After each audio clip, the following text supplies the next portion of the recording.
Hi, my name is Kimberly, and this is our Lesson 5 video reflection. So, to start off, motivation in the workplace is something everyone experiences differently. It depends on if they like their job, if it's a safe environment, if management and the employee values align, along with their leadership style. So, many people can be motivated by money, while others can be motivated by recognition, growth, fairness. I think everyone, no matter what, is motivated by respect. Um, a lot of managers assume employees only care about paychecks, or on the other hand, they drastically assume that they only care about the company and they don't care about money. So, the way people feel and how they're treated have a huge impact on how hard they work and how loyal they are to the manager, the team, and the company. So for our first prompt, it focuses on Helzberg's two-factor theory and the difference between dissatisfaction versus creating satisfaction. So what are we really talking about here? Is what makes people feel unhappy at work, what makes people happy at work, and why these two things are not always the same. So the Helzberg theory can be divided between hygiene factors and motivators. So hygiene factors can include preventing dissatisfaction, not necessarily creating happiness, and basically the minimum expectations. These can include salary, bonuses, safe work environment, company policies, job security, and good management. Now, motivators, they actually increase satisfaction and motivation. They help employees feel satisfied at work. They make them feel safe and even excited to go to work, which is something we all look forward to because, let's be honest, we're there for 40 hours plus a week. Examples of this can be simple recognition, achievements, promotions, like opportunities to grow in the company or to just grow in your career, like learn something new. So just because employees are not happy at work doesn't mean that they're not motivated. Like, you can not like your job but still want to be good at it because you like the fact that you're being recognized or you like how much you're being paid. Take, for example, a dealership employee. They could have good pay, air conditioning, a good environment, and decent hours, but they're not necessarily connected to the company. It's just where they make their living, and they're motivated to sell cars because they want to earn money. The types of incentives that not incentives, the types of actions, I guess you could say, that would reduce satisfaction at work would be a change of hours, like a drastic change of hours. I just recently experienced this at work where we went from 9 to 5, 8 to 5:30. Another one would be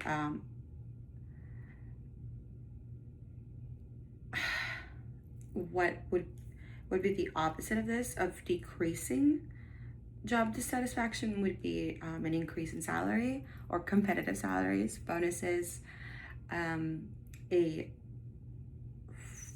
foundation in structure, like you're giving them consistency, consistent hours, paid time off, healthcare insurance. The reason why I think a lot of these incentives help reduce dissatisfaction is because people tend to feel a certain way when they don't think that they're getting at least the bare minimum or what they think they deserve.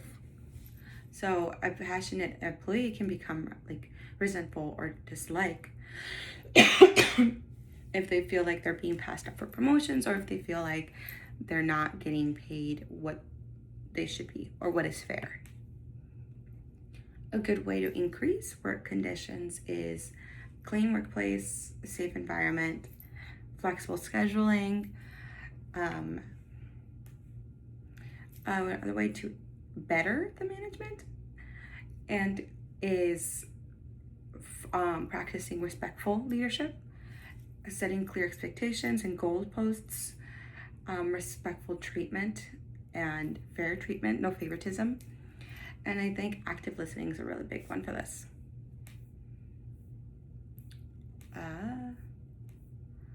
So for our second prompt, we're going to be comparing McClelland's acquired needs theory, Maslow's hierarchy of needs, and ERG theory.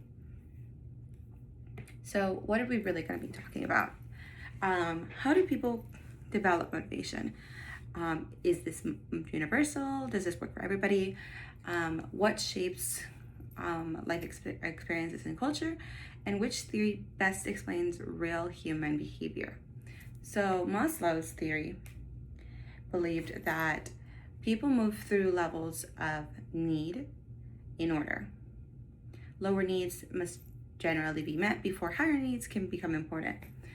The 5 levels would be like, for example, psychological needs, food, water, shelter, safety needs like security, stability.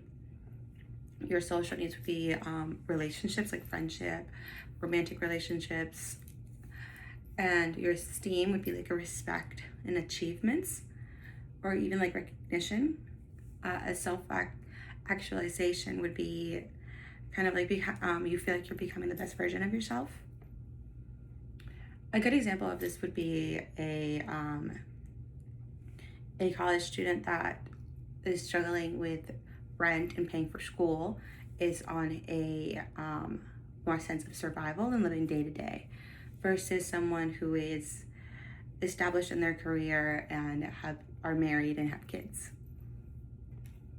So the strengths of the Maslow theory would be it's easy to understand, it's relatable, and it shows the needs of what you need to build on. The weaknesses would be that in real life, unfortunately, things aren't ABC, not very linear, and people can chase multiple different needs at once, even though A and B hasn't been met yet.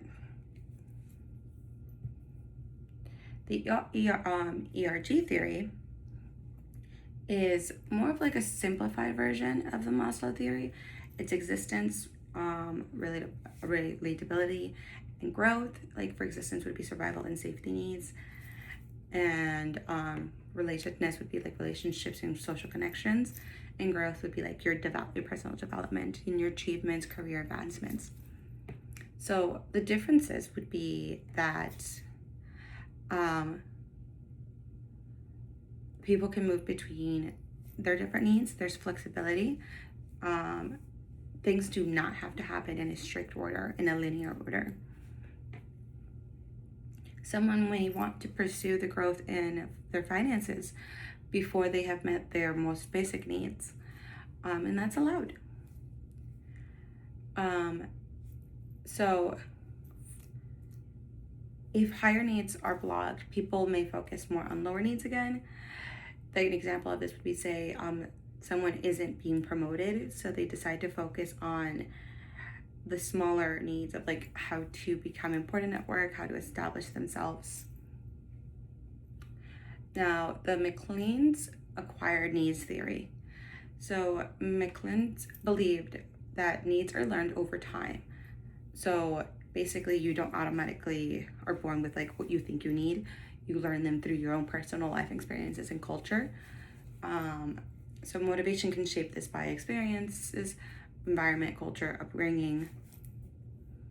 So this would be like the need for achievement, desire to succeed, need for culture and relationships, and kind of like a need for power.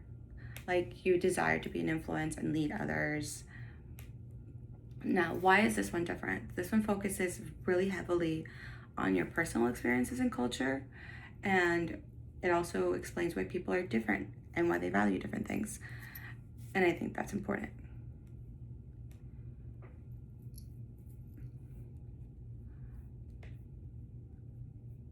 So for our third prompt, it's understanding motivation theories becomes really important when managers start setting goals and measuring employee performance.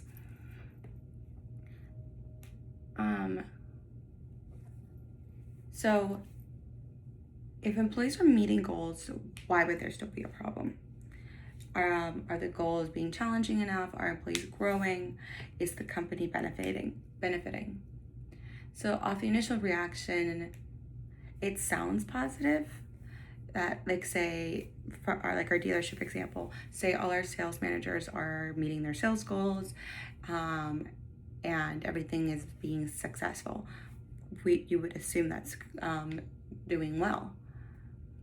Now, the problem with this is that employees can start to feel like they're underperforming, like they're not being pushed enough. The goals should push someone to be better, but they should still be realistic, like something you can actually reach.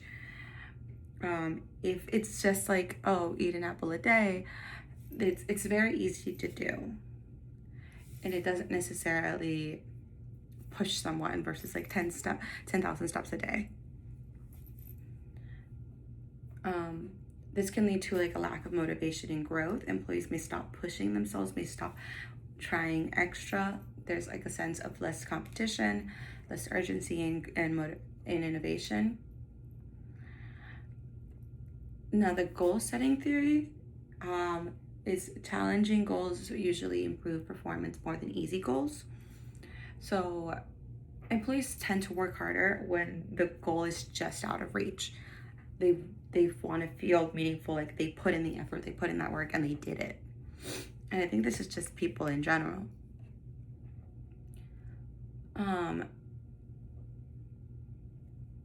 The thing with this is that sometimes employees just want to meet the minimum expectation and they don't want to go the extra mile.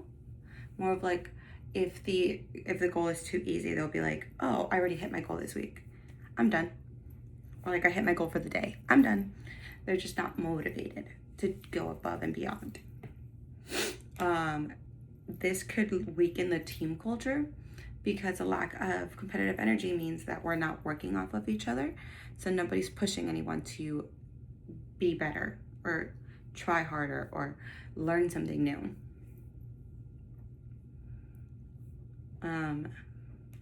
I think that goals should be evaluated regularly. This can go both ways. If goals are too hard to reach, then they should be evaluated to be a little less than. And if goals are being too easily reached, they should also be reevaluated so that it can be a little bit more challenging to push people out of their comfort zone.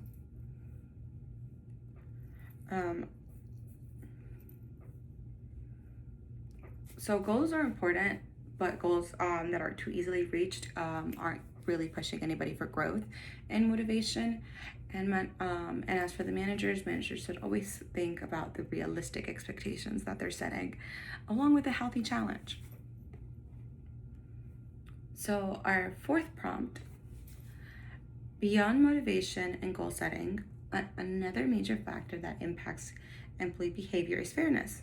How employees perceive they are being treated. Now, there's a lot we can talk about this one. So it's what makes an employee feel fair? That's like one of the first questions we should be asking ourselves. How is fairness based? Is it per person? Is it per company? Does the world decide? How does a manager reduce the misunderstandings or feelings of inequality in their team? So distributive justice focuses on outcomes.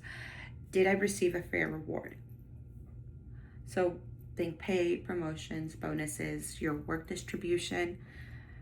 Your procedural justice focuses on the process to make said decisions. Was the process fair? Like, was I skipped over that promotion because I'm a female? Or was it because my male counterpart was just better than me? Was the process fair? Why is perception so important when it comes to this topic? So think of it like this. People are naturally going to compare their salaries, their responsibilities, their treatment, their recognition. These are things that people talk about. It's not really a secret, and you can't keep it a secret.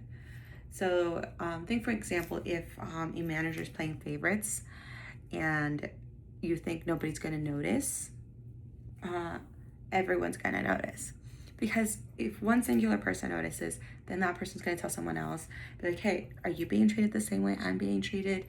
It's going to spread, and it creates a toxic environment. And it's perceived as and it is perceived because it is unfair. So procedural justice can sometimes matter more. Employees sometimes accept bad outcomes more easily if the process feels fair or was fair.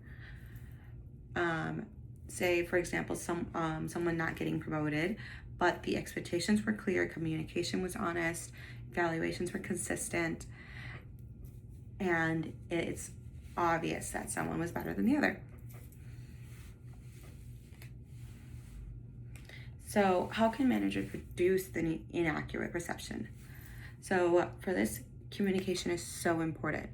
Explain decisions openly, be transparent, be consistent, give clear expectations, and if asked, provide reasoning behind the decisions being made. Don't make excuses.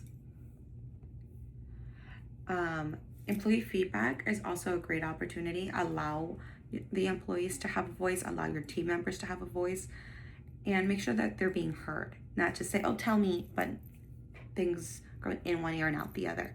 That defeats the purpose.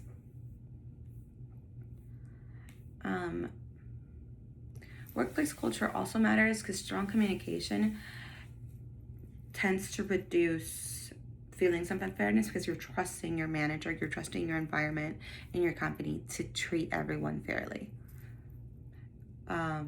So good managers reduce misunderstandings through communication, transparency, and consistency. And if you're being consistent, then you are consistently reducing the possibility of a miscommunication and perception.